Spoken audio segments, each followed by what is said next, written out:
মানবতাবিরোধী অপরাধের অভিযোগে আন্তর্জাতিক অপরাধ ট্রাইব্যুনালে কারো বিরুদ্ধে আনুষ্ঠানিক অভিযোগ দাখিল করা হলে তিনি আর নির্বাচন করার যোগ্য হবেন না।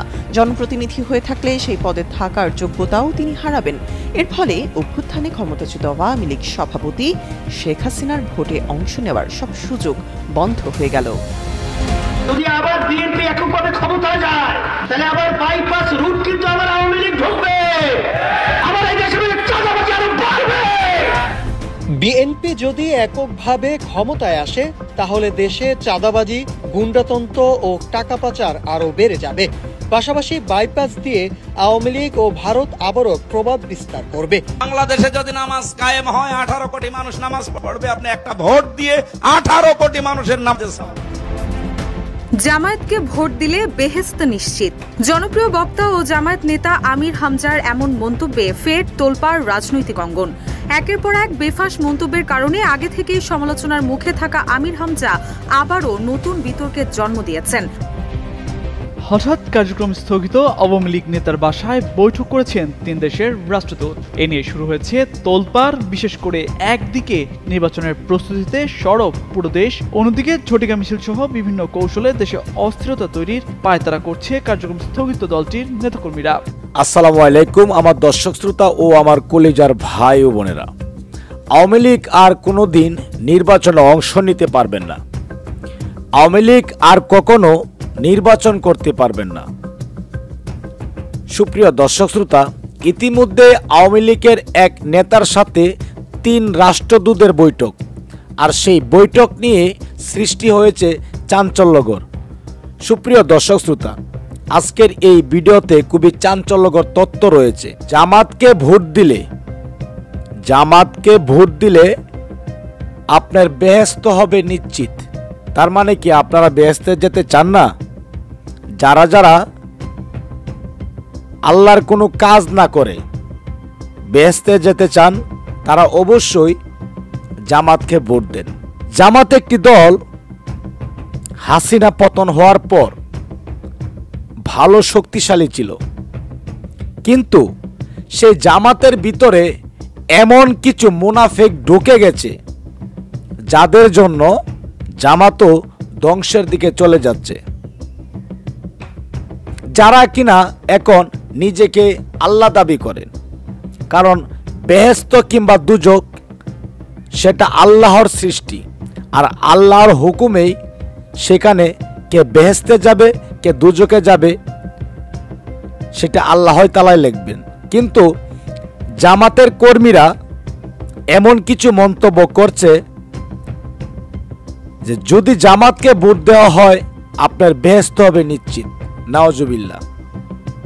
তো সুপ্রিয় দর্শক শ্রোতা, আজকের এই ভিডিওতে খুবই চাঞ্চল্যকর তথ্য থাকবে। এমন কিছু বিভ্রান্তিমূলক মন্তব্য করে জামাতের কিছু সংখ্যক পাতি নেতারা এবার ফেঁসে যাচ্ছেন। এদিকে যদি বিএনপিকে ভোট দিয়ে জয় করা হয় কিংবা আগামী নির্বাচনে যদি বিএনপি যায়, তাহলে বাংলাদেশের ভিতরে সবচেয়ে বড় চাঁদাবাজ হবে বিএনপি। এমন কিছু মন্তব্য করেছেন এবার চরমোনাই পীর।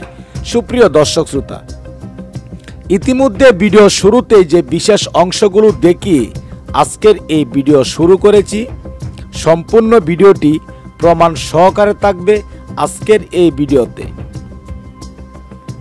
দর্শক শ্রোতা, কে কোন জেলা থেকে আজকে আমাদের এই ভিডিওটি দেখছেন অবশ্যই কমেন্টসের মাধ্যমে জানিয়ে দিন। দয়া করে আজকের এই ভিডিওটি আপনার সোশ্যাল মিডিয়াতে শেয়ার করে দিন। চ্যানেলে যদি নতুন হয়ে থাকেন, প্রতিনিয়ত সবার আগে আপডেট নিউজগুলো পেতে আমাদের এই চ্যানেলটি সাবস্ক্রাইব করে রাখুন ও একটি লাইক দিয়ে দেখতে থাকুন সম্পূর্ণ ভিডিওটি। বাংলাদেশে যদি নামাজ কায়েম হয়, 18 কোটি মানুষ নামাজ পড়বে। আপনি একটা ভোট দিয়ে 18 কোটি মানুষের নামাজ। জামায়াতকে ভোট দিলে বেহেশত নিশ্চিত।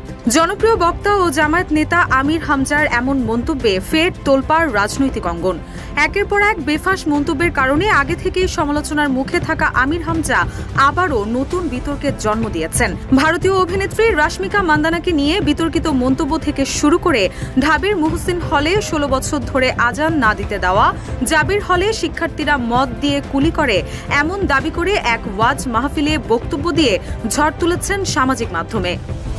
আমি দেখেছি সকালবেলা কুলি করছে মদ দিয়ে। রাশমিকা মান্দানা নাম শুনেছে? এমন মন্তব্যের পর ক্ষমাও চান আমির হামজা। তখন বলেছিলেন বিতর্কিত বক্তব্য আর দিবেন না, কুরআনের বাইরে কোনো তাফসির করবেন না। এরই মধ্যে আবারও বেফাস মন্তব্যের কারণে আলোচনায় উঠে আসেন তিনি। জামায়াতকে ভোট দিলে বেহেশত নিশ্চিত, সম্প্রতি এমন এক বক্তব্য দিয়েছেন তিনি, যা নিয়ে তীব্র প্রতিক্রিয়া দেখা দিয়েছে। প্রশ্ন উঠছে, রাজনীতি না ধর্মীয় প্রচারণা, কোনটা করছেন মুফতি আমির হামজা? আর যদি তিনি রাজনীতিই করে থাকেন, রাজনীতিতে ধর্মের এমন ব্যবহার কতটা যুক্তিসঙ্গত? এদিকে হামজার দেওয়া এসব বক্তব্যের সঙ্গে একমত নন জামায়াতের আরেক প্রার্থী ও সুপ্রিম কোর্টের আইনজীবী অ্যাডভোকেট শিশির মনির। সম্প্রতি একটি টকশোতে উপস্থিত হয়ে হামজার প্রসঙ্গে কথা বলেন তিনি। প্রশ্ন উঠে বারবার বিতর্কিত বক্তব্য দিচ্ছেন আমির হামজা। সর্বশেষ জামায়াতকে ভোট দিলে বেহেশত নিশ্চিত, জামায়াত এটা বিশ্বাস করে কিনা? জবাবে শিশির মনির বলেন, তার আগের বক্তব্যের জন্য তার বিরুদ্ধে ব্যবস্থা নেওয়া হয়েছে, তার দৃষ্টি আকর্ষণ করা হয়েছে এবং তারপরেই তিনি আরেকটা বক্তব্য দিয়েছেন। আমি মনে করি না এটা সঠিক। জামায়াতকে ভোট দিলে কেউ বেহেশতে চলে যাবে, আরেকজনকে ভোট দিলে কেউ বেহেশতের বাইরে চলে যাবে। এই প্রোপাগান্ডাটা I don't think it's good. টকশোতে আমির হামজার বিরুদ্ধে পদক্ষেপ নেওয়ার বিষয়ে শিশির মনির আরো বলেন, আমি সুনির্দিষ্টভাবে তার বক্তব্যটা শুনি নাই, কিন্তু আমি আজকে এখান থেকে বের হয়ে আমি এটা দেখব এবং আমি আমার সংগঠনের কিংবা দলের উচ্চ পর্যায়ের নেতৃবৃন্দের দৃষ্টিতে আনব। যে কেউ, এমনকি আমিও যদি এরকম বলে থাকি, তাহলে এটা যেন ইমিডিয়েটলি স্টপ করা হয়।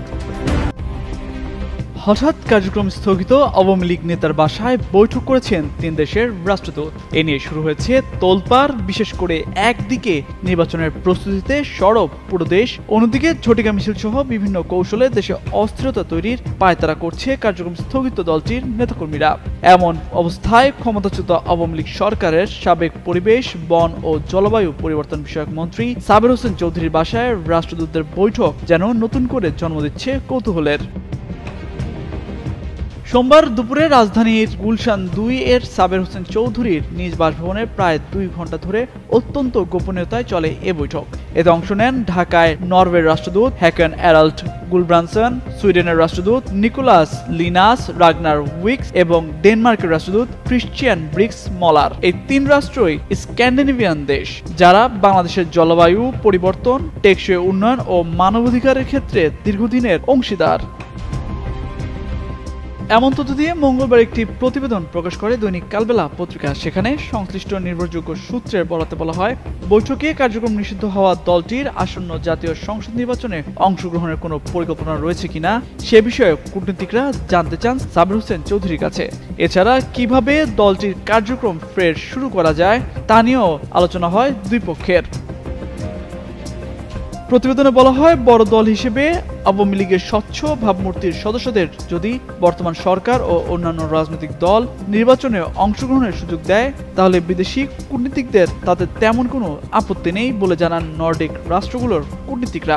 বরং তাতে নির্বাচনের মাঠের লেভেল প্লেইং ফিল্ড পুরোপুরি বজায় থাকবে বলেই মনে করেন তারা। যদিও বৈঠকে কি নিয়ে আলোচনা হয়েছে তা কোনো পক্ষই আনুষ্ঠানিকভাবে খোলাসা করেনি। এর আগে গেল 11 মে সন্ধ্যায় আওয়ামী লীগের সাবেক সংসদ সদস্য সাবের হোসেন চৌধুরীর সঙ্গে বৈঠক করেছিলেন ঢাকায় যুক্তরাষ্ট্রের ভারপ্রাপ্ত রাষ্ট্রদূত ট্রেসি অ্যান জ্যাকবসন। কঠোর গোপনীয়তায় অনুষ্ঠিত 5 মাস আগের ওই বৈঠকেও যুক্তরাষ্ট্রের ভারপ্রাপ্ত রাষ্ট্রদূত আওয়ামী লীগের কার্যক্রম নিয়ে সাবের হোসেনের সঙ্গে আলোচনা করেন বলে তখন জানা গিয়েছিল। তামজিদ মির্জা, যুগান্তর নিউজ। যদি আবার বিএনপি এককভাবে ক্ষমতায় যায়, তাহলে আবার বাইপাস রুট কিন্তু আবার আওয়ামী লীগ ঢুকবে, আবার এই দেশের চাঁদাবাজি আরো বাড়বে। বিএনপি যদি এককভাবে ক্ষমতায় আসে, তাহলে দেশে চাঁদাবাজি, গুন্ডাতন্ত্র ও টাকা পাচার আরো বেড়ে যাবে। পাশাপাশি বাইপাস দিয়ে আওয়ামী লীগ ও ভারত আবারও প্রভাব বিস্তার করবে। তখন আরেকটি প্রতারক জোট জনগণের ঘাড়ে চেপে বসবে। এমন মন্তব্য করেন ইসলামী আন্দোলন বাংলাদেশের নায়েবে আমির ও চরমনাইয়ের পীর মুফতি সৈয়দ মোহাম্মদ রেজাউল করিম। 6 অক্টোবর সুনামগঞ্জ পৌর শহরে এক গণসমাবেশে এসব কথা বলেন তিনি। চরমনাইয়ের পীর বলেন, 30 থেকে 35% ভোটে সরকার গঠিত হলে 60 থেকে 65% ভোট অপচয় হয়। আমরা চাই পিআর পদ্ধতিতে নির্বাচন, যাতে প্রতিটি ভোটের মূল্য থাকে, এতে দেশে ফ্যাসিবাদী শাসন ও চাঁদাবাজ মুক্ত হবে।